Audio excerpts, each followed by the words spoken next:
ኮሜዲያን እሸቱ መለሰ የተለየ አቀራረቦቹ ጋር በጣም በቅርብ ቀን ኢቢኤስ ቴሌቪዥን የቤተሰብ ጨዋታ ነው። በኢቢኤስ ቴሌቪዥን ብቻ ሁላችሁም ትመጣላችሁ። ከ8 ዓመት በላይ የፕሮግራሙን ተወዳጅነት ከነበረበት ቅንጣት ያክል እንኳን ሳያጓድል ሲመራ የነበረው ተወዳጁ ነፃነት ወርቅነህ ህይወቱ ካለፈ በኋላ 4 እጩዎች ተተክተው እንዲመሩ ተመርጠዋል። እነዚህ ለእጩነት የቀረቡ አልጋ ወራሾች እነማን ናቸው? ወደ እናንተ የምናደርስ ይሆናል። ለእጩነት ከተመረጡት መካከልም በፍጹም አንቀርብም ያሉም አሉ። ለመቅረብ ያልፈቀዱትስ እነማን ይሆኑ? የቤተሰብ ጨዋታን አስመልክቶ በርካታ ሐሳቦች በኢቢኤስ ቲቪ ላይ ሲሰነዘሩ ሰንብተዋል። የተሰነዘሩ ሐሳቦችስ ምንድናቸው የሚለውንም ወደ እናንተ የምናደርስ ይሆናል። ሰላም እንደምን ቆያችሁልን? በአገር ውስጥም በውጭም የምትገኙ ቤተሰቦቻችን እኛን ተቀዳሚ ምርጫችሁ ስላደረጋችሁን እናመሰግናለን። ቪዲዮን ላይክ በማድረግ እየጀመራችሁ ሼር፣ ሰብስክራይብ በማድረግም የዘወትር ቤተሰብ ሁኑ። እንዲሁም የለቀቅናቸው ቪዲዮዎች በቀጥታ እንዲደርሳችሁ የደወል ምልክቷን በመጫን አብራችሁን እስከ ፍጻሜው ዝለቁ። የቤተሰብ ጨዋታ ነፃነት ወርቅነህ የቤተሰብ ጨዋታ ኢቢኤስ ነፃነት ወርቅነህ የማይነጣጠሉ የአንድ ሳንቲም ገጽታዎች ናቸው። ጨዋታ አዋቂ፣ ደግ ደግሞ ፈላስፋ፣ የተዘረዘሩት ጉዳዮች ሁሉ መገለጫው የሆነው ነፃነት ወርቅነህ እነሆ ጊዜው ነጎደና ህይወቱ ካለፈ ቀናቶች ተቆጠሩ። ከቀናቶችም አልፎ ሳምንታት ተቆጠሩ። የታላቁ ንጉስ ሚስት የሆነችው እቴጌ ጣይቱ ነበር ለካ እንደዚህ ቅርብ ነው ስትል አንድ ወቅት ተናግራ ነበር። እኛም ነፃነት ነበር ካልን እንደ ሩቅ ጊዜ መናገር ከጀመርን ሳምንታቶች አለፉ።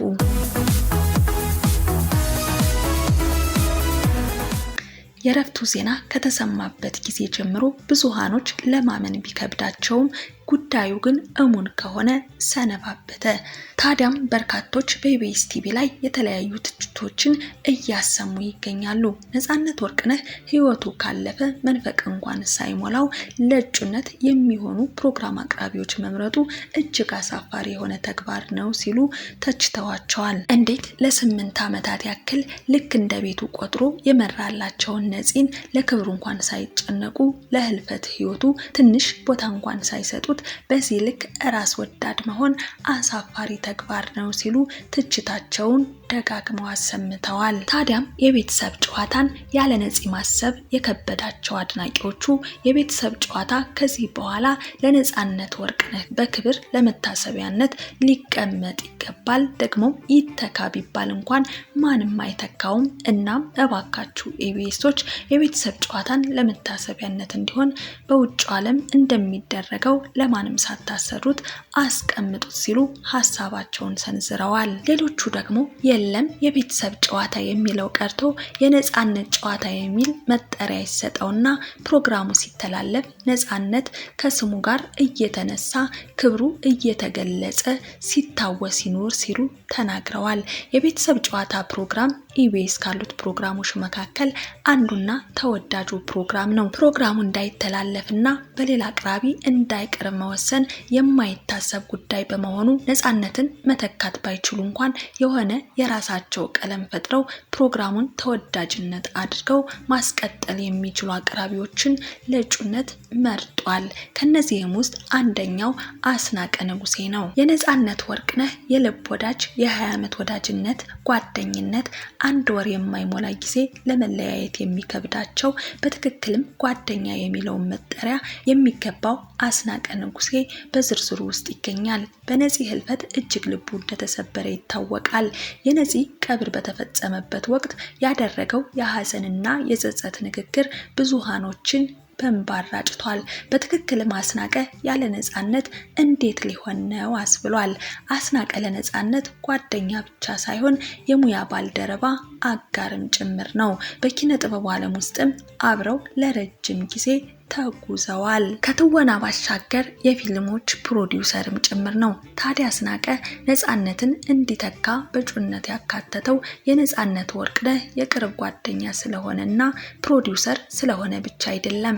አስናቀ ልክ እንደ ነፃነት ጨዋታ የሚያውቅ በቃላቶች መጫወትና መራቀቅ የሚችል በቀላሉም ቀልድን ለመፍጠር ከነፃነት የወረሰው የማንበብና ነገሮችን እንዳመጣጣቸው ፈጣን ምላሽ የመስጠት ችሎታንም ያዳበረ ሰው መሆኑ የበለጠ ተመራጭ ያደርገዋል። ምናልባትም ትክክለኛ ምርጫ ሳይሆን አልቀረም። ነገር ግን ጉዳዩን አስቸጋሪ የሚያደርገው ሌላ ነገር አለ። አስናቀ ይህንን ኃላፊነት መቀበል እንደማይፈልግ አስታውቋል። ምክንያቱ ደግሞ ለነፂ የተለየ ክብር መውደድ መኖሩ፣ በዛ ላይ ነፃነት ይሰራበት በነበረበት ስቱዲዮ ላይ መቆም ስሜቱን ሊረብሸውና ሊጎዳው እንደሚችል እንዲሁም እንዳይረሳ ሊያደርገው ስለሚችል ኃላፊነቱን እንደማይቀበል ውሳኔውን አሳውቋል። ሌላኛው እጩ እሸቱ መለሰ ነው። የቤተሰብ ጨዋታ ከተጀመረበት ጊዜ ጀምሮ ፕሮግራሙ በሁለት ሰዎች ብቻ የተመራ ሲሆን ለተወሰነ ጊዜም ቢሆን እሸቱ መለሰ ቦታውን ተክቶ ሰርቷል። ለዚህ ቦታና ስቱዲዮ አዲስ አይደለም። እሸቱ ነፃነትን ተክቶ ይሰራ በነበረበት ወቅት ላይ ከፍተኛ የሆነ ተጽዕኖ ተፈጥሮበት እንደነበር ተናግሯል። የቤተሰብ ጨዋታ በእያንዳንዱ ቤት ውስጥ ገብቷል። ነፃነትን ሁሉም ሰው ተቀብሎታል። ነፃነትም ፕሮግራሙን በሚያስደንቅ መልኩ ሰቅሎታል። በተለይም ህዝቡ መጀመሪያ አካባቢ ነፃነት ይመለስ እያሉ ቅሬታቸውን ማሰማታቸው በጣም ረብሾ ነበር ሲል እሸቱ ይናገራል።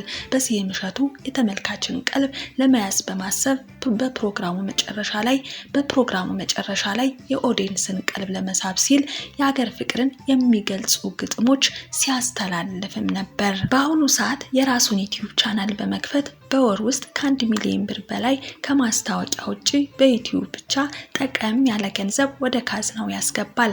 ታዲያ እሸቱ ይህንን ያክል ገንዘብ በዩቲዩብ በማግኘቱ ኢቢኤስ ቲቪ ላይ የቤተሰብ ጨዋታን ፕሮግራም በ50 እና በ60 ሺህ ክፍያ ይመራል ለማለት ይከብዳል። ህዝቡ ያለውን ስሜት በደንብ መረዳት ስለሚችል በዚህ የኃላፊነት ፍራቻ ምክንያት ራሱን ከዚህ ገሸሽ እንደሚያደርግ እሙን ነው።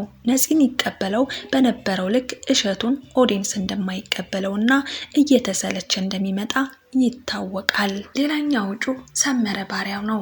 ይህ ከተጠቀሱት 4 እጩዎች መካከል አንዱ ሰመረ ባሪያው ነው።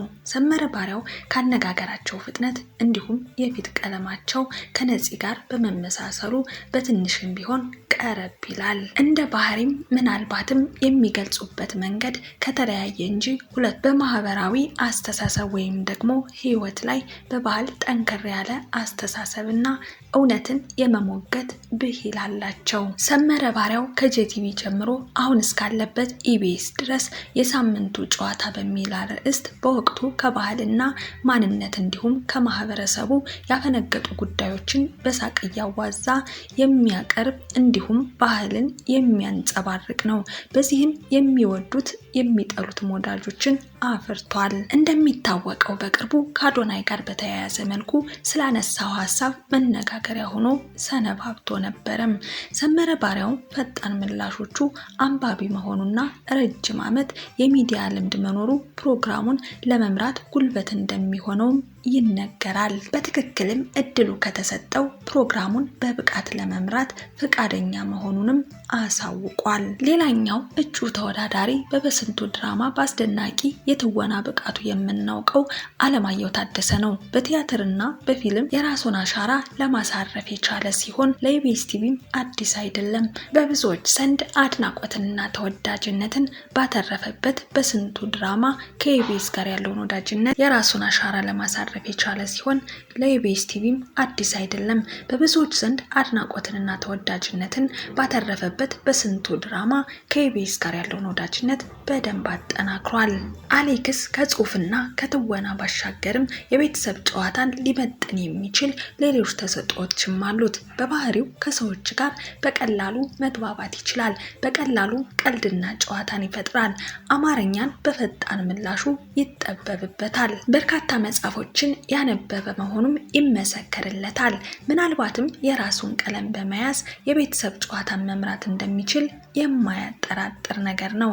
ነገር ግን አለማየሁ ታደሰ ይህንን ፕሮግራም ለመምራት ይቀበለዋል ወይ ለማለት አያስደፍርም። ምክንያቱም ደግሞ በአሁኑ ሰዓት በቃና ቲቪ በጥሩ ክፍያ ቀጠሮ የሚል ፕሮግራምን ከመስከረም አበራ ጋር ተጣምሮ በመስራት ላይ ይገኛል። ኢቢኤስ ስለፈለገው ብቻ ጨዋታው ፈረሰ፣ ዳቦ ተቆረሰ ብሎ ቃናን እንዴት ሊለቅ ይችላል ብሎ ማሰብ ይከብዳል። የቤተሰብ ጨዋታ በብዙዎች ዘንድ የሚታወቅ ትልቅ ፕሮግራም ስለሆነ የትኛውም ታዋቂ ሰው ቢመጣም እንኳን ነፂ ሊተኩት አይችሉም። ካሁን በፊት በየትኛውም ያልታወቀ ሰው በትልቅ ተሰጥኦ በብዙ ፈተናና አቅምን በሚፈትንና በሚፈትሽ ጥያቄ አሳልፈው ኢቢኤሶች አዲሱን ሰው ማምጣት አለባቸው ይላሉ ብዙዎች። ምክንያቱም ሌላ ታዋቂ ሰው ከመጣ ባህሪውን ከዚህ በፊት የሰራውን ነፃነትንና የነፃነትን ስራዎች ለማወዳደር የሚሰራውንም ህዝብንም በግማሽ የፕሮግራሙን ተቀባይነት ይነፍጋል። አዲስ ሰው ከሆነ ግን